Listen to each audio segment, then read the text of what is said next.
Viewer discretion is advised.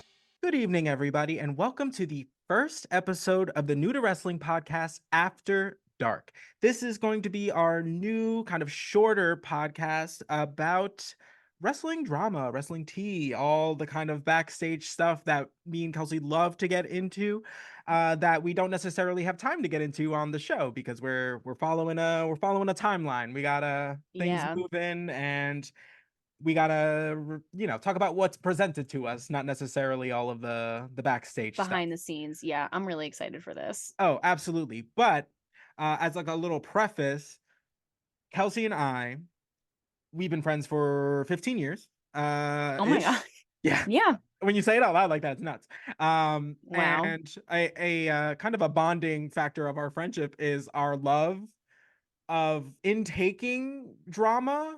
Yeah. While not ever being a part of drama. That is our calling card. It is our favorite My purpose thing in life. is we love to observe the drama from afar. So we are that meme of Kim Kardashian in the bushes, like what's going on out here? And you're not wrong.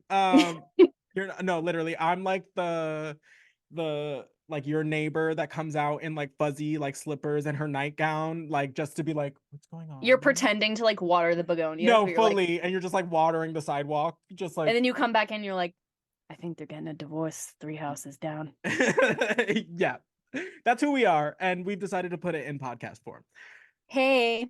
So the kind of main thing that we're going to cover is the Dark Side of the Ring television show that airs on Hulu. I'm gonna select some episodes just kind of to avoid spoiling some of the more relevant stuff to the regular podcast for Kelsey's sake. We like to be surprised on our show. Love it. So let's just get into it. So this one was going into like the stories of WWF's Sunny and Chris Candito, who is one half of the Body Donnas. For those of you who aren't familiar. Yeah, and this felt pertinent to us because as of right now, like we started doing this podcast when Sunny was like kind of in the peak of her career. Right. And like so many things also just synchronicity at this time, like in real life, like she's going through a vehicular manslaughter lawsuit. Like we've been doing the podcast since, and she got her sentencing. Like it just felt relevant, like while we're literally watching her in her prime for the podcast, and then in real life her life is literally falling apart. Right.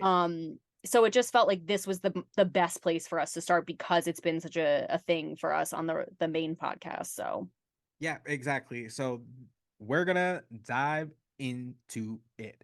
So Sunny, real name Tamara Lynn Sitch, and Chris Candito, they were apparently they say like high school sweethearts, but I guess they met technically like after. They met while she was attending a wrestling show, and he was wrestling, and he was in a headlock. Could you imagine? That's like hot. I'm right? sorry. Like, Me what a cute cute of meet. the century. Right. And his mother was like, I actually saw her. Like she literally looked like an angel. Like she was wearing all white and she was sitting there and she looked like effervescent. And this is his mother saying this. But now that we like know everything that like we know, doesn't it feel like maybe she was like aware of her? Because she was just like, that's the woman that's gonna like bring the downfall of my son. Yeah, she had like a premonition or something. Right, like she could just sense that this person was going to be like important in her life, and really crazy. And the mother was just like, because even she goes, yeah, when I was first getting to know her, like I thought she was great at the time. And there was like a moment of like silence, and you're like, because she's gonna become the worst. Like I was like, oh, that woman was a storyteller, let me tell you. And when we found out they were from New Jersey, I was like, I know why now. And not even like just from like New Jersey, from like where we grew up. Like I did not realize that whatsoever. They said like he was like the high school that he was like wrestling at, and I was like, the one down the street from where I grew up. Literally like, the one that was literally closer to walking distance. Yeah, for both of us, we were closer to his high school than the actual high school we attended, just because of like weird circumstance town and lines and town whatever. lines and stuff, because like I was like I took my SATs at that high school because it was technically closer for me to go to than our Right. actual high school, which is Absolutely. weird, but like Absolute insanity. so insane. Right. With small world. Talk Yeah, about small world. yeah, So they kind of go into like obviously they go into the backstory of the two, as more so into the backstory of Chris, just yeah. because he has more of a backstory until he meets, you know, Tammy. Yeah, Uh like the brother takes you into like his wrestling. Dude, the brother for me was actually like the main star of this oh, episode. What absolutely. an angel. What What a an beautiful angel. person. God bless. But he like it opens with him taking you into what is completely untouched. Like Chris's like wrestling like vision board room. Room. Like I Yeah. don't know what room it was. I don't know if it was in the basement. I don't know, but it was like cutouts and pictures and things and drawings and like and he goes, "It's pretty much untouched." Like, and how long ago is that? Like, an insane amount of time Right. ago. Right. And Right. it's just like a museum. It was Yeah, gut and wrenching. no, absolutely, especially like knowing the context of like how his life ended and how young he was, and Yes. just you know, it's sad because you're just like, oh, like they probably can't even like stand to touch it or move it. You know what I mean? Yeah. Oh my God. So sad. So they go into like the background of Chris. He essentially has always wanted to be a wrestler, so much so that he was like sneaking behind his mother's back, like when he was a At teenager, 13. just like running off to like Brooklyn to like wrestle in a show and like come back and like act like he was at a sleepover. Like there is something, and a lot of wrestlers like have like this story where they're just like, that's what they're doing, and they're gonna do it one way or the other. Like It's they're like they gonna receive figure like out a way to do it. yeah, it's like they receive the call from the universe and they're like, that's just it. That's my path. I would love to know what that's like. Like to Right. just be like, yep, that's what I'm supposed to do. And just like Especially at like such a young age, at you such a know? young age and to be able to just know in your heart that's what you're supposed to be doing and to be able to throw your whole self at like fulfilling that dream. Like he literally made a weight belt at 13 out of like a vintage plate that like someone Right. left behind or something. At a Like wedding, yeah. at a wedding, like so, and he was like, all right, better make myself a weight belt. Like what the Yeah, and heck? like made like a backyard, like a neighborhood like wrestling like league or like promotion. And like that's, you can tell like when somebody loves something that Yeah. like they're willing to put so much work into it for Hmm. seemingly very little payoff. It's not like this 13-year-old is like making any money, but it's just like he loved something so much that like he needed to make it like a physical thing. He needed to Yes. make it real in his world. I And know. that's, you know, that's touching.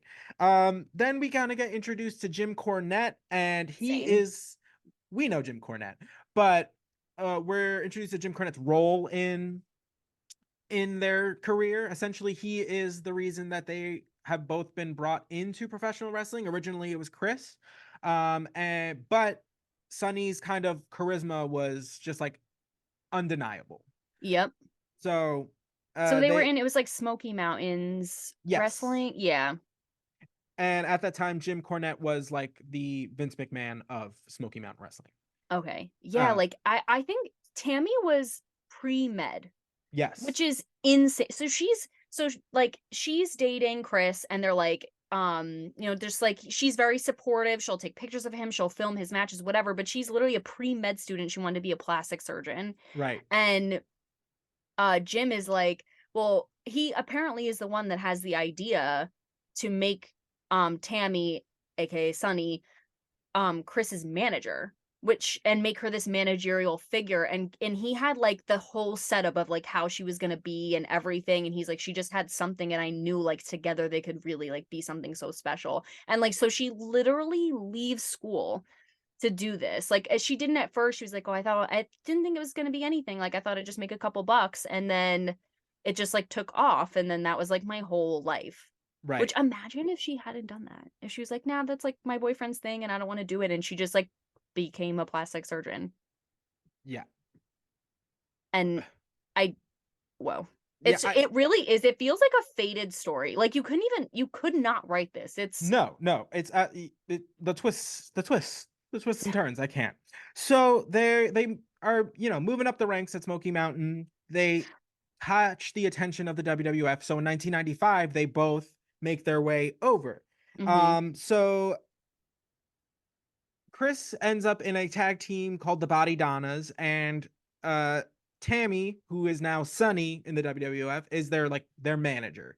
And it is very kind of apparent that she's the star of the situation. Yes. And so sorry, go ahead. No, go ahead. I was gonna say, which they interview Tom Pritchard, who is Skip, I think. Yeah. Skip Body Donna? Or Zip, one of them. One of them, Skip or Zip. I had no idea that was him. There was like, obviously when you see Mick Foley, you're like, that's Mick Foley. When I saw Jim Cornette, I was like, whoa, that's Jim Cornette. Holy moly. Like, but like Tom Pritchard, I was like, that's him.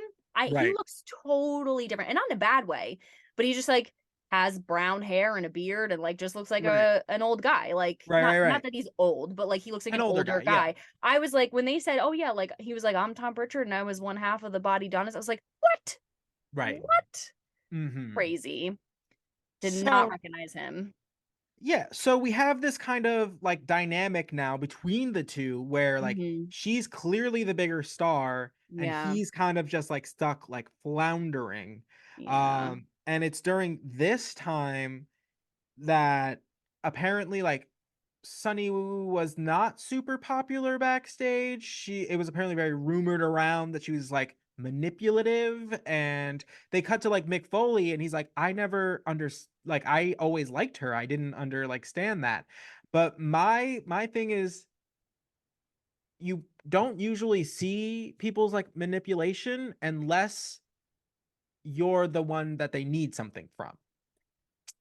I feel like they don't see the manipulation if they're good at it. You only see it if they're bad at manipulating people, because you don't because you realize you're being manipulated. Right. But like, not that I'm saying like Mick Foley had like the wool pull over his eyes, but like, because it's Mick Foley. But I agree with that. And I don't know. She is so fascinating to me because like, I just would love to know like if because they said like, I think she just got a big head because she started out so sweet and it's crazy to see how she ended up and whatever. But it's like, I don't know, or like, was that her intention the whole time? Like, I just don't know. But I think in that same segment, Mick Foley said a quote that I thought was so fascinating. He was like, a lot of people, I think she was just ambitious, and he said, ambition isn't a bad thing, but it can be if you're a woman in a man's business. Right.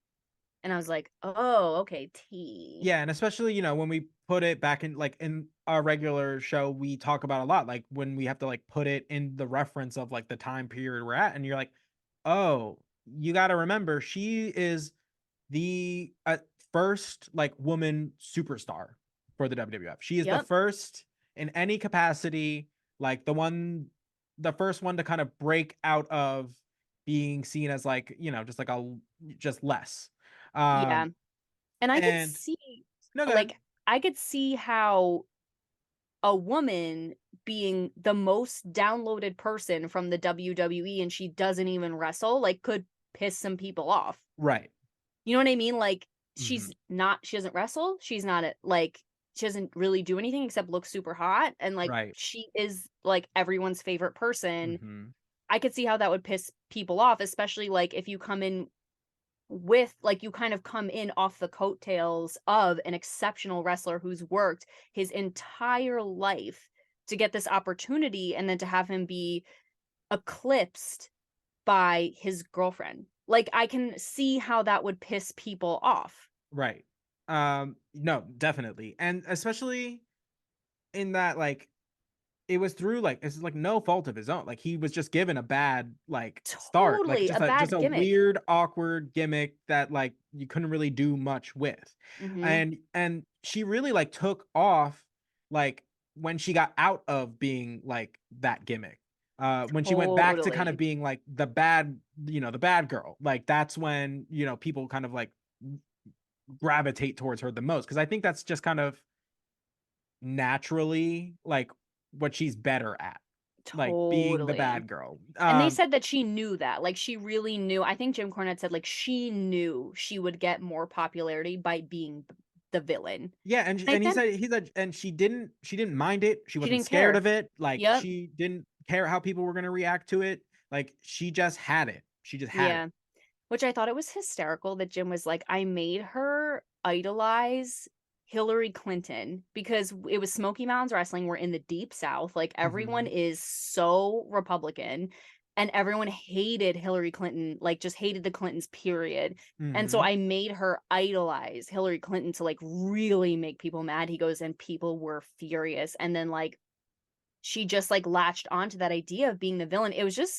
It was really, really fascinating. And I don't know if like, because she gets into so many things like, which we'll talk about, like drugs and alcohol and like whatever. I don't know if like she just like, you know, when that like villain story where it's like you blur the lines between like who you actually are and what character you've become. Yes. Like, did she like, I I would think love that the happened, psychology. honestly. Yes, like I feel like the psychology of it is so insane, especially like when you consider WWE and you're that character is your life. It's your paycheck. It's everything. And if you Right. don't have it, so like of course the lines are going to get blurred. Like they have to. Right. There's no Oh, way like so around it. crazy. So Mm-mm. you did mention just like the drug use generally. Mhm. So it's around this time um Chris gets like a neck injury. He breaks his Wrestling with a neck. broken neck. Yes. And so this is kind of when his drug problem started. Um because it's a slippery slope. And when Yeah. you're constantly putting your body through uh what you put your body through as a wrestler, it's not going to feel good. Like, it's Nope. not. And then you're going to get to a point where you get an injury, you get prescribed something, and then you feel better. And Yeah. And I that's think enticing. Like, yeah. that's, you know what I mean? If you're being constantly in pain is not fun. So when Mm, your career is being constantly in pain and you get offered something that helps, it's a hard thing to not lean into when your body's totally. constantly in pain. You're constantly, and then you have to get up the next day and do it again. You got to get up the Yep. next day and do it again. It's not like your body's ever going to get better. Uh, Yep. so By doing that, yeah. it's what it's like, it's self-fulfilling. Like, you, Yeah. your body feels like crap because you're like beating it up every day because you're a wrestler.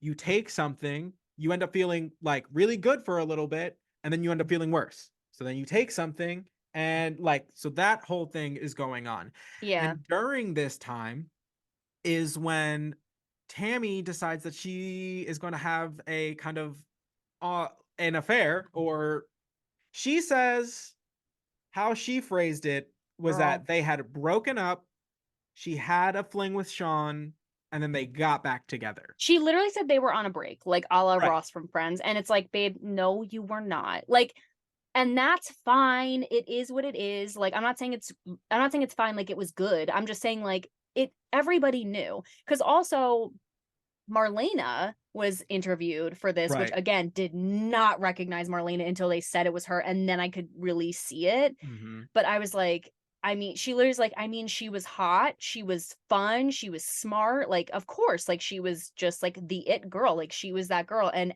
everyone knew.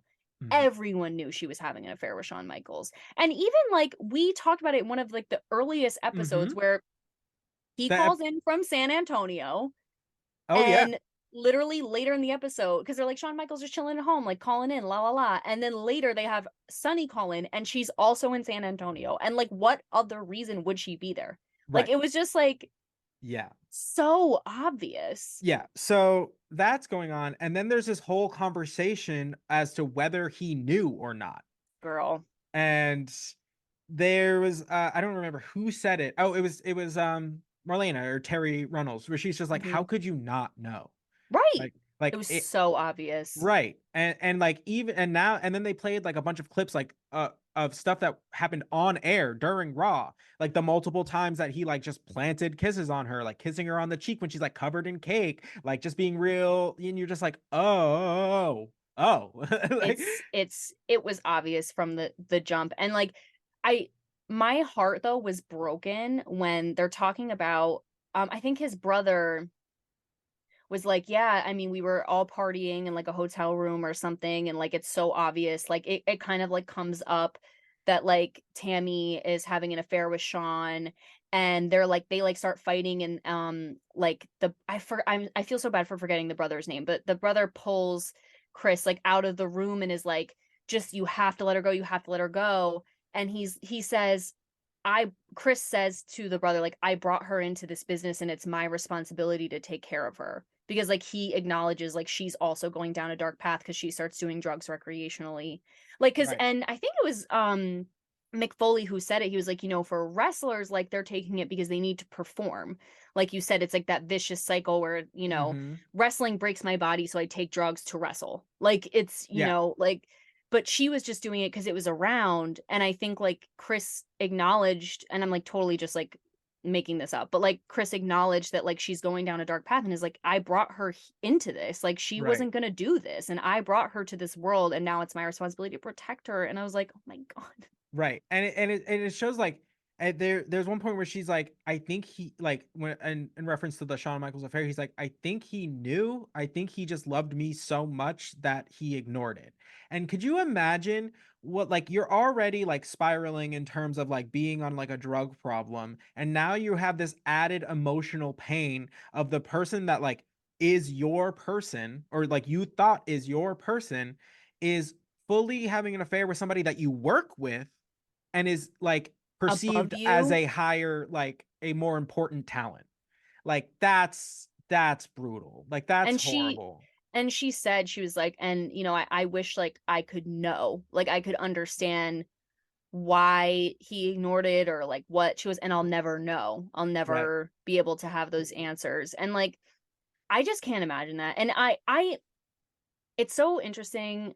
The interviews I wish they had also gotten were from her parents or her. I don't Mm, know if she has siblings or like anything, but I was like, I would love to know more too, like what people in her circle thought about this relationship, because we're mm-hmm. getting it mostly from Chris's mother and his brother and like the people around them, which Right. obviously amazing.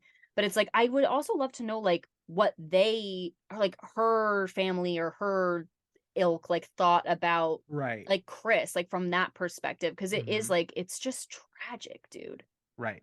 Part Tragic. of me wonders if that's because at the end they did do like the disclaimer that because she's in an ongoing like lawsuit, they Lawsuit, advise her yeah, not to do this. So I maybe the I family have two too. like questions. Is it like she's couldn't do it because of like that, or does she have people that would be willing to do that for her at this point? Because like Yeah, of so many she's things that have happened. right. So I don't know. I honestly don't know. Like, Yeah, I truly do not know. I should have looked this up, like if her parents were around, like why how this mhm. happened. Like obviously at some point she was on some sort of good path. I mean, she was in school, like she No, had but they something were going both on. like perceived as very like innocent and like clean, like young adults. Like they had never touched alcohol, never like took drugs. It was never like it just wasn't a thing in their life. So like to then be like picked up and put on that path is that's Yeah. rough. And Mick And Foley said too, it's like it literally takes one, like you can take painkillers for a week and you're addicted. Like right, some people can take their 30 days and they're totally fine, and then other people it's like within the week it's too late for you. right. And so it It just happens so fast. so we go into this point like Chris goes to ECW because he's kind of just like fallen down the like he has frustrations with where he's at in WWF, so he moves on. LOL. Empty can. He has frustrations with WWE, so he moves on to ECW where he felt like he could be like featured more, just like used better. And he Yeah. does. But Mhm. his problems follow him there. Yep. In the case that Sunny Tammy also makes her way to ECW after she's kind of I don't want to say like run out of town, but like run out of town by Sable. Yeah. She kind of Which gets replaced as like the it girl by Sable. And the timing, it makes sense. She's already has less of a role where we're watching in our show. mhm. And Sable's more and more getting a larger role. So Right. It's so because she's getting involved in more storylines. It's so crazy. We're literally watching this happen in real time. Like right. she's getting involved in more storylines, like with Triple H and like all of this stuff. Like there's more tea there. Like she just you know, like her kind of like tussling with Mark Muro. Like, I don't know. I did not for some reason put two and two together that because when I started watching, like Sable was already there. So Mhm. I didn't like think that Sable was like overtaking Sunny. I just thought they were like two very different women. Cause like I think of Marlena, who is just in her own lane. She's Right. just her own thing. And it kind of gave like if there's heels and baby faces in wrestling, like there has to be kind of like heels and baby faces in And like managing because like right. Marlena's her own thing. And then like Sable's like the quote unquote good girl. Right. And Sunny's the quote unquote bad girl. So to me, it felt like there could be room for everyone. But Yeah. apparently that's not the case. So So insane. so they both end up in ECW and their problems follow them there. There Dude. is also drug use, you know, between the two of them. They show an interview that they do like a backstage like promo situation where Chris is clearly not sober and Sunny Tammy is just like in a stupor, like half like eating a banana, half like lazily looking at the camera. Like it's bad. Tough And to then watch. tough to watch. And then they like at that point like Paul Heyman like suspends them because of their drug use and then oddly enough like forces them to do this like I want to say like Dr. It was like Phil-esque a tell-all. like interview where she's talking about like her drug use and all of this stuff and it's like really exposing and really like It was why does this need to be on a wrestling show? And like, yeah. I don't know who said it, but they were just like, this isn't. Oh, it was Jim Cornette. Where he Jim, was just like, this isn't like helping either of them. Like, anybody. I was like, how are you like forcing them to go through this and not offering them help?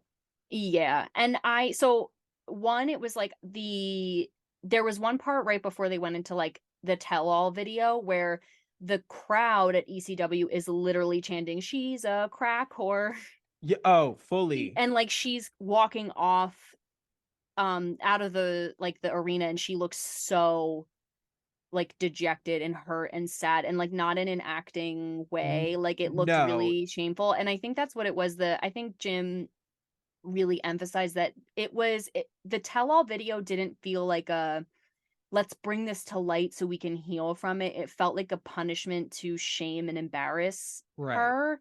And it felt just poorly done intentionally, like to really like again like a punishment, like Right. you guys are making us look stupid and now I'm gonna make you look stupid. Mm-hmm. And it just like Jim said and like you said, like it didn't help anybody. And this was crazy. Jim like really was he is out of pocket but in like the best way in this episode because he's like it felt like he was only doing it for ratings. And I don't know, can we can we Go riff ahead. on After Dark? Because this is a direct quote. Jim is like, well, I've seen two dogs fucking on the side of the road and I didn't think it would make for good ratings or whatever. Like, I don't, It he wouldn't said make something good. It like, wouldn't make good. I wouldn't put it on my television.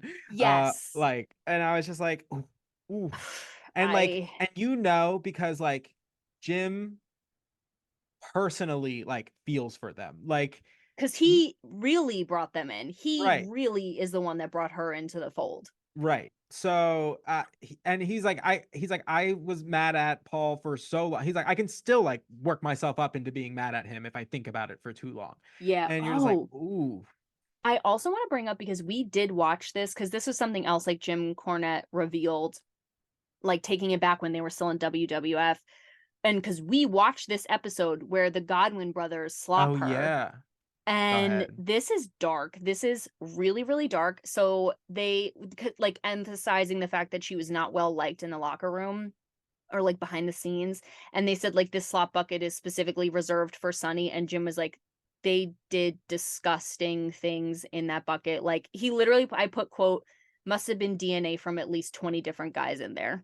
And And like no, that's open to DNA, interpretation. That is, DNA, I know, I know. like it and then we saw it happen. We were like, cool, yeah, Sunny got hers, la la la. And now like going back on that, I'm like, I was like, that's horrible and Jesus, like that's basically like hazing, but okay. basic. Yeah, it's like that's like a crime. Like that is, it was so crazy. But yeah, Jim was like very, you could tell like a lot of things involving them like really affected him personally, because he was like their first, like, Break, like he brought them yes. in, like he Oh my I feel like God. I felt like he felt like a sense of responsibility about it. I mean, like knowing that like it's, you know, once they're out of his whatever, it's out of his hands, but Yeah. you could tell he really like cared for these people. Yeah. Which And we'll he's, get to. yeah.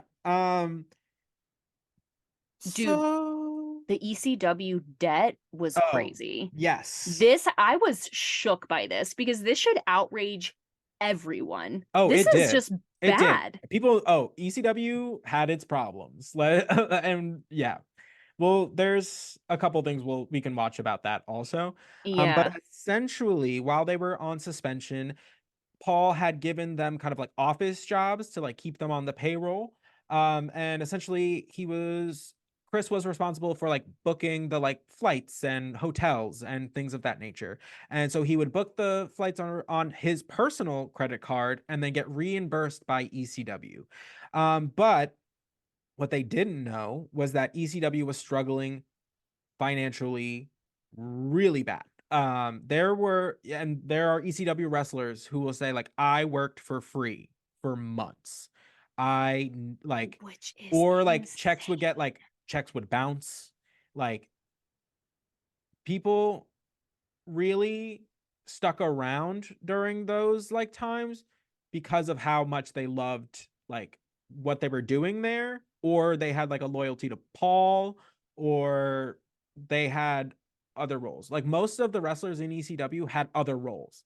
Like they weren't Right. We were just talking about wrestling. Yeah, this. yeah. They were like selling merch. They were doing commentary. They were answering all of the phones and emails, and like it everybody that wrestled there also had a like office job. This, So it is so insane because, and this is like over dramatic, but like that's why we're here. I like, because you talk about all the time like how people in Hollywood, like young stars or pop stars or singers, like get taken advantage of and stuff. We like, you never hear about this, like wrestlers, at least I don't, like mhm, in your day to day, how like they really are, like at least they were like really taken advantage of. And again, we'll talk about the Vince McMahon lawsuit, talking about people getting taken advantage of, oh but my god, like yeah. people really get like abused in Right. this, especially during this time period. Like that would, to me, that is insane because like basically Chris like accrued tens of thousands of dollars of debt that Mhm. was just not reimbursed, and like it screwed them over. Like, and he was just doing his job, just Right. doing his job. And personally, I would have never agreed to be like, yeah, I'll put, because how many hotel rooms, how many people, like plane tickets to fly a an entire like coalition of wrestlers like from place to Right. place almost every single day. Right. It's expensive. Right.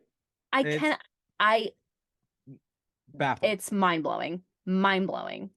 Yeah. So from there, what, Chris goes to TNA after that point? Where are like there's like a Oh, gap in between. because so the next thing I have in my notes is like, so he's accrued all these ECW expenses, which also they don't mention this in this documentary, but we've talked about it before where Tammy, aka Sunny, has a stint in the adult film industry. Right. And I think that that's around this time because they've accrued so much debt from ECW. She like Mm, has no choice, if I remember that correctly, and I could be wrong. But they don't talk about that in mm. this, which I thought was interesting because it's not like it was like meant to be PG or kosher, because there was cursing, there was sexually Right. Right. Right. things and Right. whatever. I was kind of interested with that, but either way, I think it's because of the debt that they accrued from ECW, but I'm not 100% sure. But then his brother goes to talk about how there was like a pharmacy that was messed, like that was, you could just get somas Mm. like super easy, which was the drug of choice, the muscle relaxant for wrestlers, BMD. Mhm.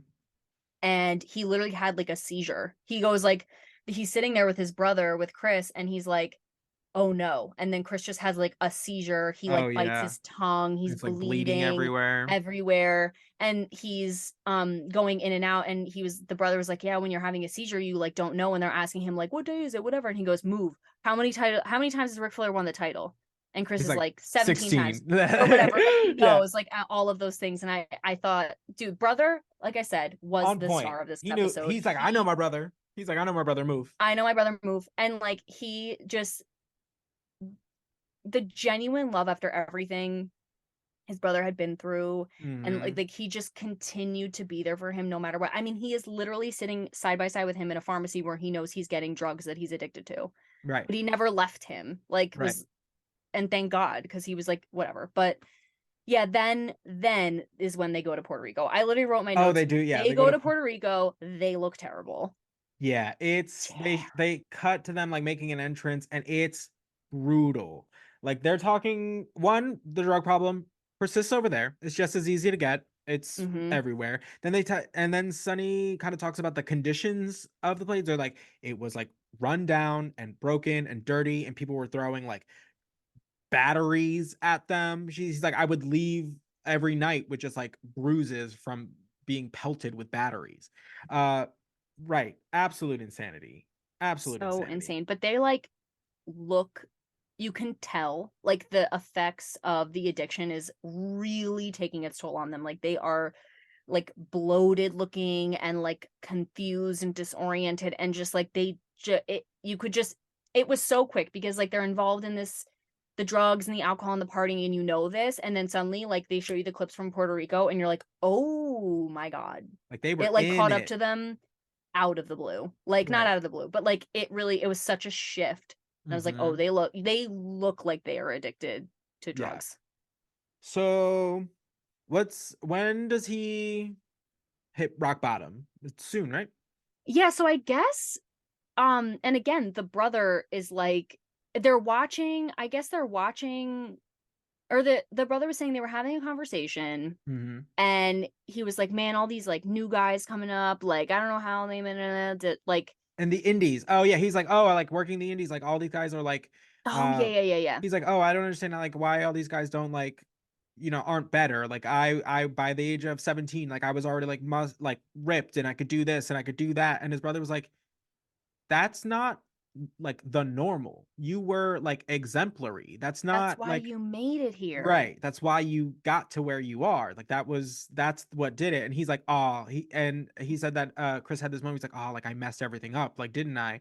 And his brother's like, you're 30 years old. Like, You fix can it. fix it, dude. Right. And Yeah. he says his love for wrestling is what helped him overcome his addiction, Right. It's which, crazy. I mean, just gets you, just really gets you. And so like Chris like starts getting his like life together. He goes to Total Nonstop Action, which is a new wrestling promotion or new at the time.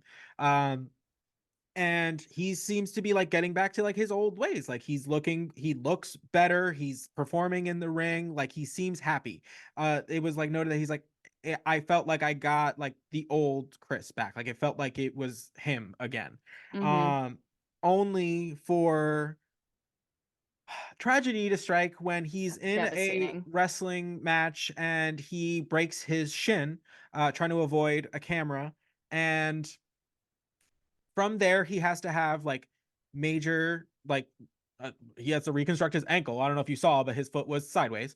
I Um, know they showed it twice, and literally I saw it the first time and I was like, ew. And then like the they, second because time, I was like, bones, no, that's my I thing can't do too. bones. Um, Anything else, fine. And I was like, oh, I don't want to see it. I don't want to see it. I don't want to see it. Like yeah. I didn't need So to see it twice, but yeah, he, it was. Whew. yeah. So he gets injured in that match, has to have surgery, and then proceeds to get on an airplane the following day.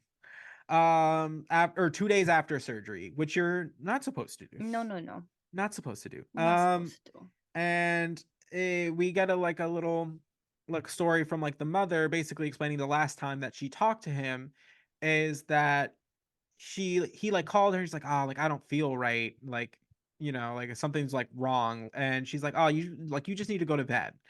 And apparently that's the last conversation that they had, which is crazy. Literally, I just got chills all over again. I mean, and then I guess like the brother had talked to him on the phone literally the night before. Right. And was like, yeah, like, he sounded normal. We were just talking, whatever. And then I wake up in the morning to a phone call and it's that Chris is in the hospital. Right. And I rush over there. This was harrowing. Harrowing. Like, this is his younger brother. I don't know if I said if he was like younger. So he like, it's the person like he has idolized his whole life, has helped him through every horrible thing that's happened from him. He's literally witnessing his comeback story. Like, how crazy. And then he gets there and he's shaking him and he goes, and then I grabbed his hand and I realized like it was cold and he was dead and I wasn't going to be able to wake him up. That's and like, dude, and the way that he like talked gut-wrenching. about it, where he was just like, he's like, that stuck with me, like that image is just stuck with me forever. Like I will Chills. he's like, that is the worst moment of, and he talks like, and he gets obviously visually upset because it's just like, that's horrible, you know, like to like come in and like, and that's your older brother, and like, you know, granted not true of like all siblings, but like when you're a kid, like you're growing up and like you're actually like close with your siblings, like your siblings are like your heroes, you know, like dude, like, yes. so like to see like your hero like crumble or like, you know, really fall, especially after like having like stumbled and gotten back up, like that's horrible. It was so gut-wrenching because I really didn't know much about him, because by the time we started watching for the podcast, he was like kind of mid-tier. Body Donnas didn't really like, he wasn't involved in much, and then he just disappeared because he went to ECW. Right. But so I didn't really know anything about him. When I was doing the deep dive on Sunny is when I found out that they had come to the WWE together. Like, I had no idea. But this, and then so the brother like breaks down, obviously, and then everyone else is like talking about, like Jim is talking about how he got the call, and like his old partner, whose now name is escaping me again, Pritchard, gets the call and he's like, well, you can't be talking about Chris I just talked to Candito. him. I just spoke to him on Monday and this was Wednesday. He was like, and he was totally fine. And they all, and I was bawling.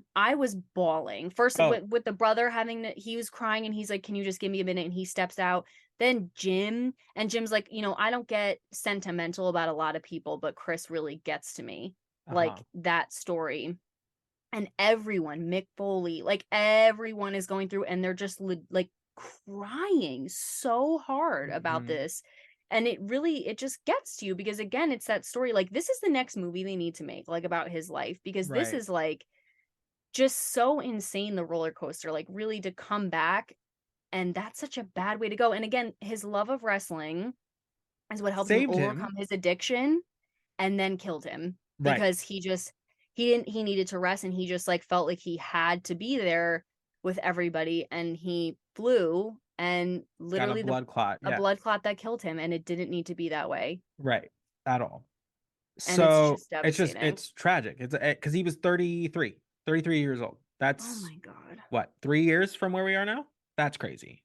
That is Absolute so insanity. sad, especially like to have like a family like that who loves you, and like just people like wanting to see you succeed and like overcome all the horrible things that you've been through and done. Like, you weren't a perfect person, and like people still want to give you a chance to literally follow your dream and like something you've worked out your whole life, and then to die like that is, I know, it's horrible, so messed up.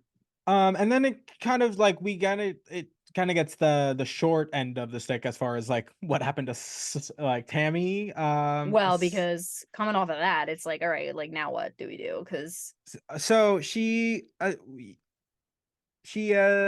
problems persist. We'll keep it that way. She ends up getting 6 or 7 DUIs in the span of like a few years. She gets her license revoked, and she continues this behavior until she finds herself having accidentally killed a 70-year-old man in a car accident while under the influence. So she is, and this is like very recent. This is like it was just announced in like late last year that she will be serving, I think, 25 years for vehicular manslaughter. Yep. Uh, And it was crazy because we were watching the episode, and literally it's like her hearing was in 2022. And I was like, that literally it just happened. It just happened. Yeah. And then we talked about it, like her sentencing. Yeah. Oh my It just God. happened. Like we had a conversation with that a couple weeks ago.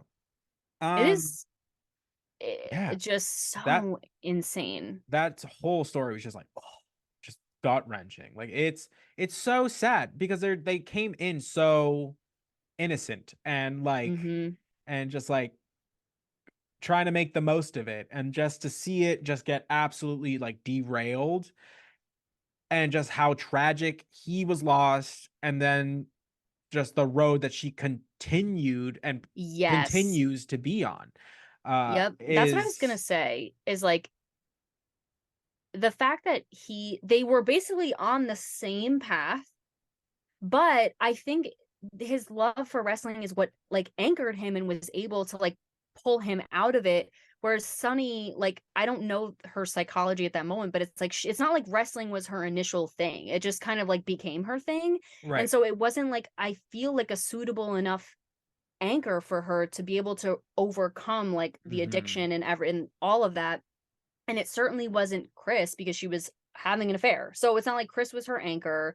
Like, and I think that, I don't know, maybe Chris, like, it was wrestling and then it became Sunny. And that's like how things got messed up. And then when he like refocused and Right. was able to go back into wrestling, like he at least went out in a way where it's not like he Got a is. little bit of redemption at the very, like, Yes. like he didn't Yeah. leave the world, in, a state that he wouldn't have been proud of, I guess. I don't know Right. if he And like I mean I'm completely speaking on the behalf of well, I think the people, but brother like said that. Like, the brother was like, "Well, if I go out young, like, I hope I go out in like peak physical condition and, like, tan and muscular and whatever." And it wasn't necessarily the case, but it's not like he went out by getting a DUI and a vehicular manslaughter charge. right. So And they had the 10, dude, no idea. They do the 10 ring the 10-bell salute. salute, yeah.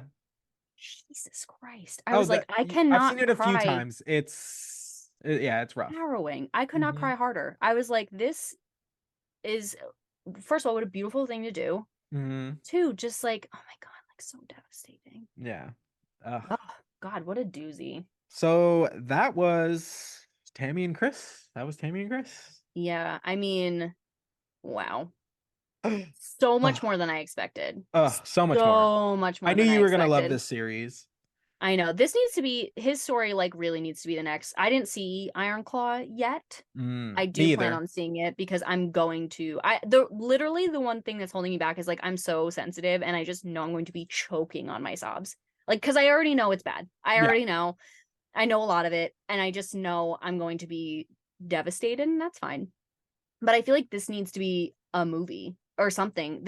Like, his life, his family, just like his circumstances, where he went, what happened, like everything. I just feel like I said, it feels like fated or written. It's just the most insane thing. Ugh. I don't know. Amen.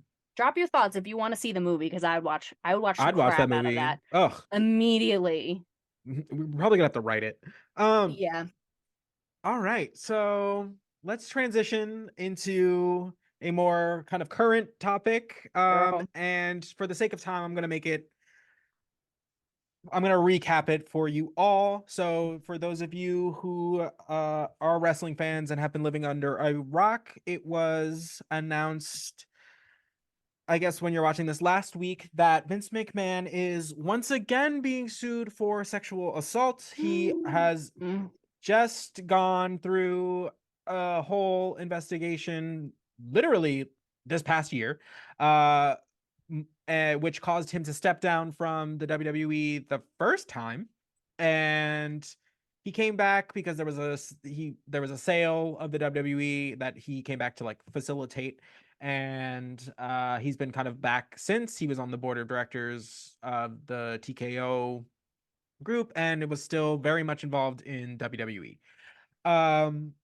So it is he is essentially being sued for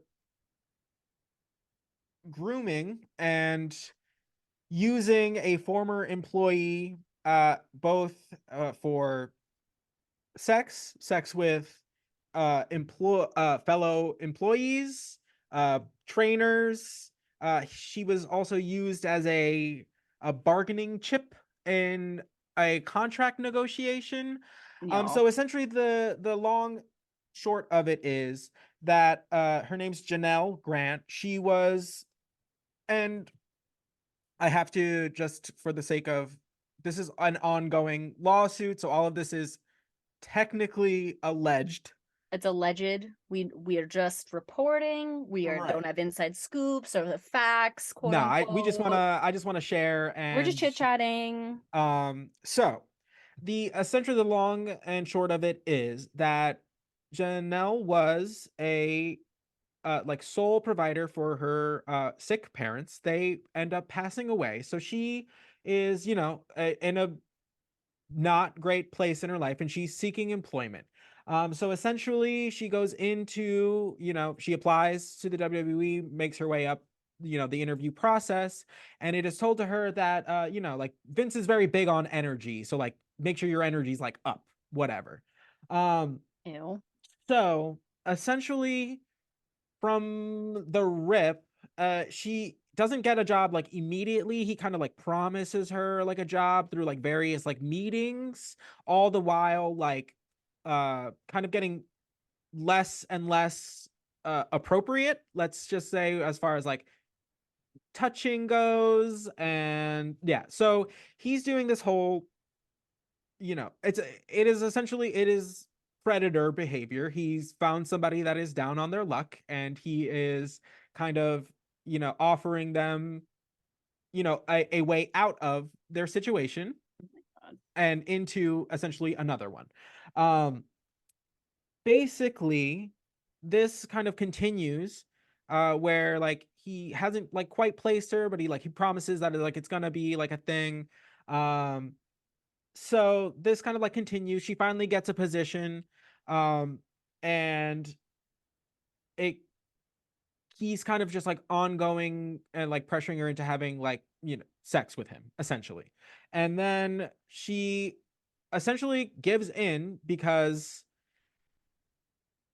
he's at this point like controlling her, like her income, her health insurance, just he's Everything. yeah. Everything of he value, starts and he she's alone. starts yeah, he starts like buying her like presents and like all this stuff. And there are like repeated points like throughout this lawsuit where she is essentially being like, I think we need to just, keep this professional, like this needs to stop. And he just goes like, that's unnecessary.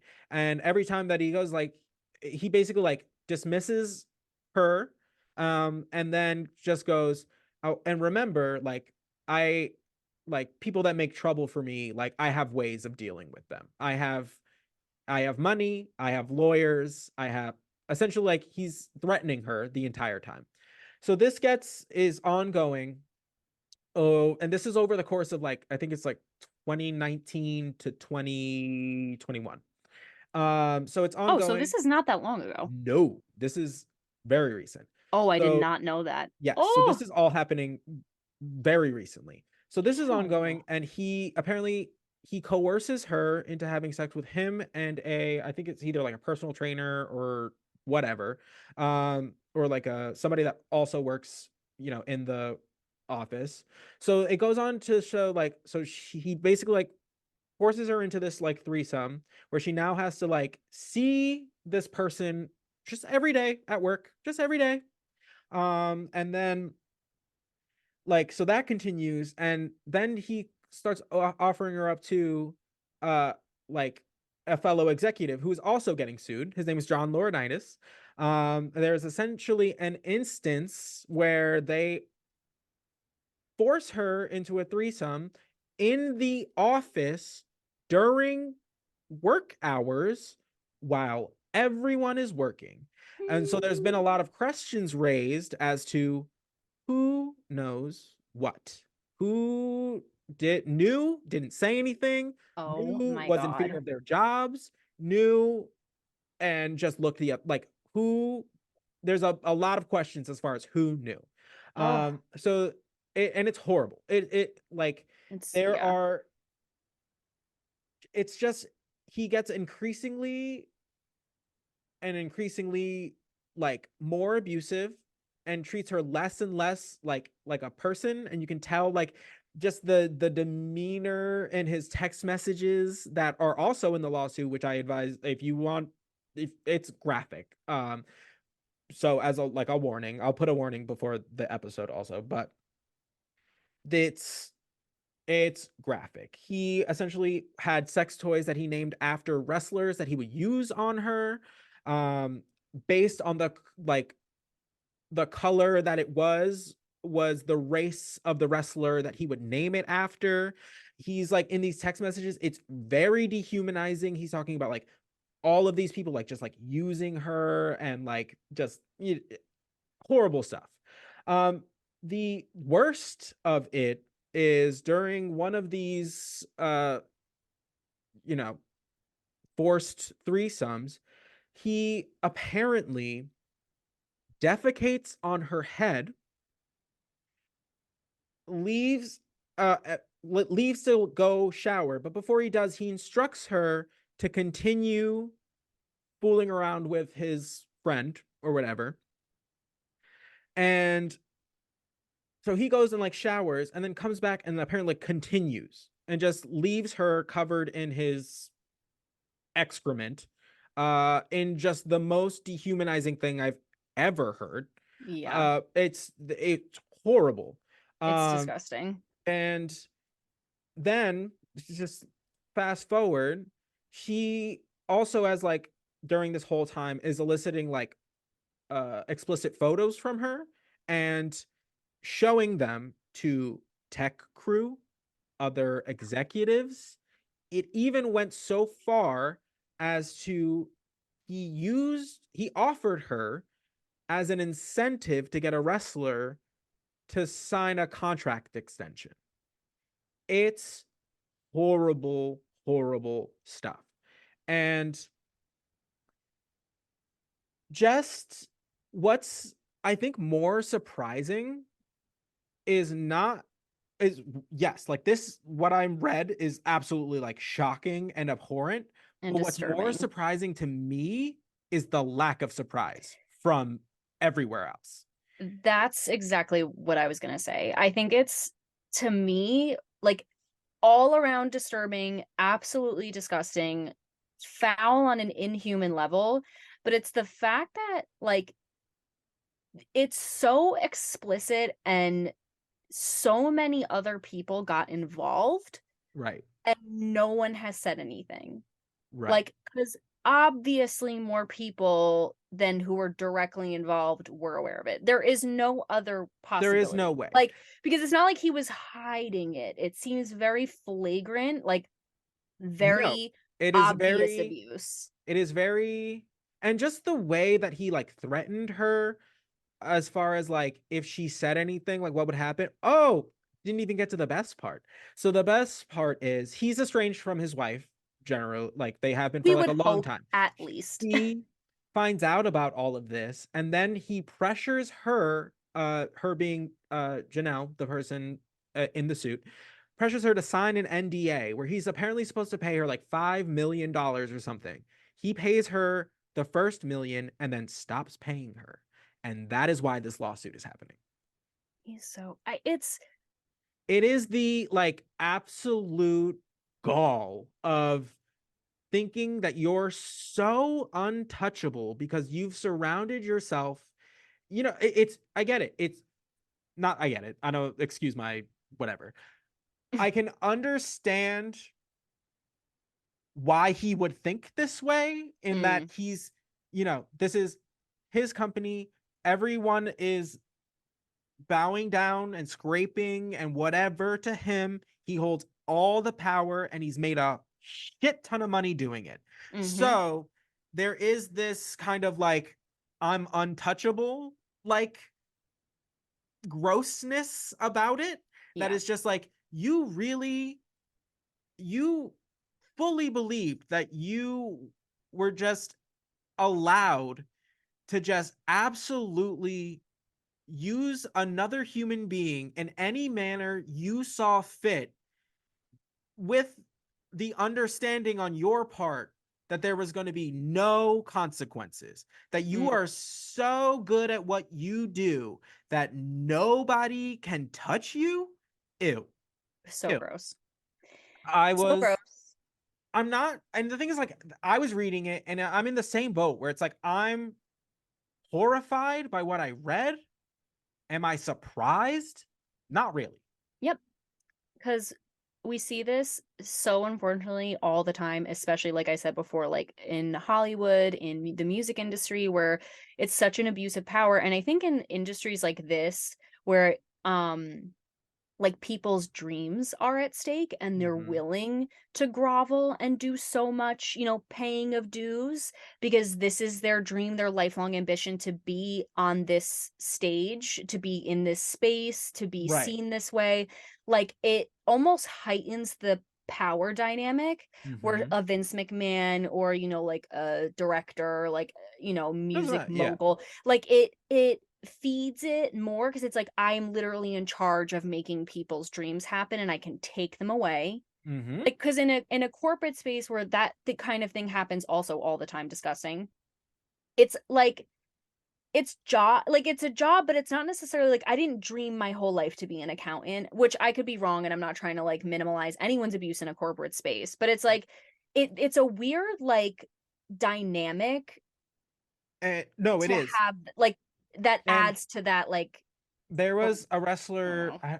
I literally just read it today. I don't remember who it was. But they said, like, he's like, things happen in the WWE that if they happened anywhere else are crimes, are Yep. like, is assault, is whatever. Like, if, and for some reason it just gets like flown under the radar, and it's just like, no, like, we're not doing that anymore. Like, it's No. like, Because you don't need to do it. Like, no, like, it's like at what I point do you like, is enough for you? Like, you are clearly so twisted, the fact that you need to put somebody in this position to have such control over somebody's entire existence is like how you find joy. I was like, you are ill, you're sick, like, you need help. yeah, And like, I just hate how not surprised I am. I I don't know. feel good about it, I know. I so I get that. and I was reading it, and like, these text messages are horrible. Like, Yeah. I couldn't imagine like sending this to like, to somebody and being like, yeah, that's hot. Like, what? Really scary. And like, yeah, I don't know. I don't even like it is again, it's like shocking in the sense that it's not shocking, which is Mm-hmm. so disturbing. And Right. like I was gonna say, I think like we're saying allegedly, we're saying, whatever it's going to whatever, but like there's a lot of evidence. And again, this isn't a rare occurrence in these types of industries. And I just like, I really hope that she Gets the justice receives she deserves. everything she needs, all the help she can get in every aspect, and like is able to hopefully heal and move on from this because it is like more traumatic than I could possibly imagine on like No. your body, your psychology, like your emotional state, your mental state. I just, especially to being in such a vulnerable place, losing your family, feeling you don't have a support system, finding it in this and it just being run over and abused is like just beyond. And I like, ugh, it's just so insane. And it's also like the evidence of the fact that what we're watching right now, like the blatant sexism we witness and talk about on the The regular show, yeah. podcast every single week. Yep. Why there's no women wrestlers right now, like why, people like Sunny happen, or like, everything like that. Yeah. It's It's the building blocks, the foundational blocks for what it's ended just up occurring. it's so horrible. It's just like watching it now, knowing I everything know. that is just like it makes it a little tougher, and that's sad. Like as a fan, Yeah. just No, like as totally. like it, and it just goes to show like you can do things are not two very different things can be true. Like you Yep. can, provide this really, really great thing that lots of people enjoy. And like, it's a, it's a family show. Like they bring their family to it.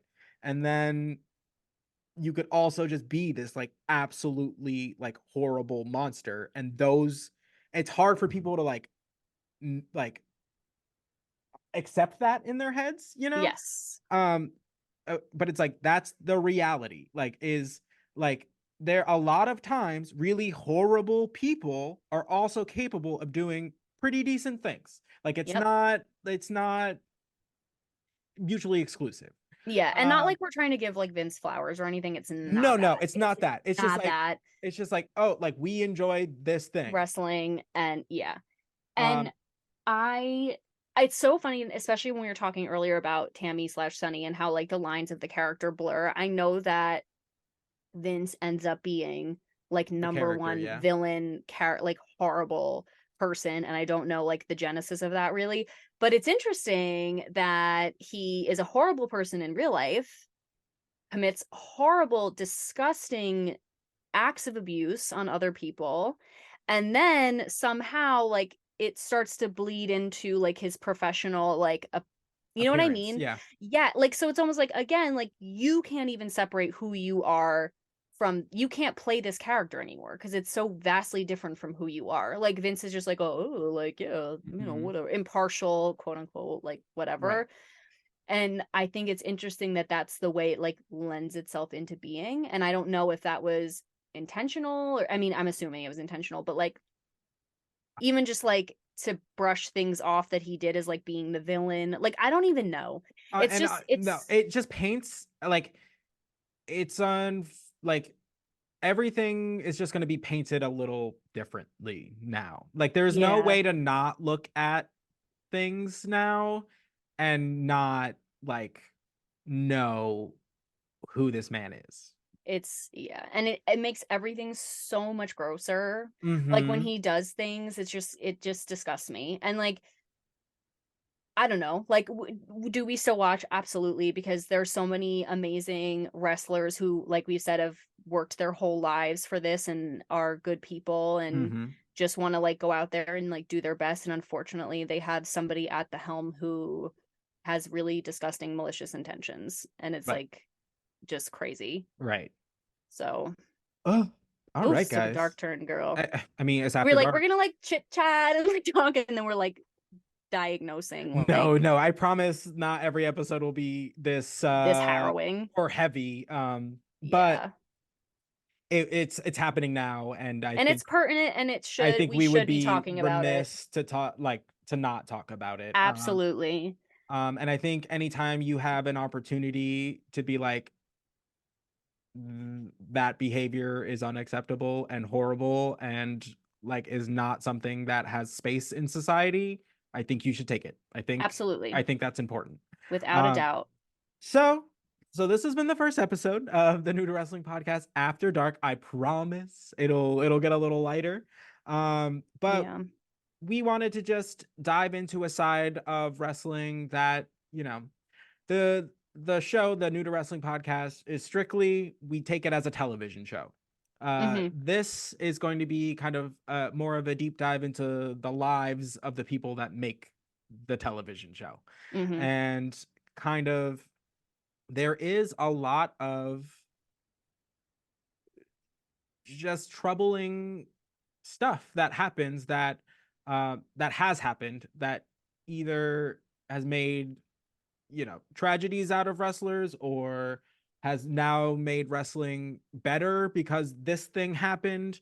But we want to talk about it. We want to dive in, and I think you really appreciate like the work on like the television show when you kind of have a base understanding of the people who are really putting their bodies and mental health and whatever on the line for the sake of doing something that they love.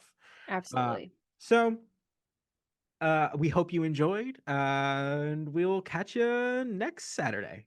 We'll see you then. All right. Good night. Good night.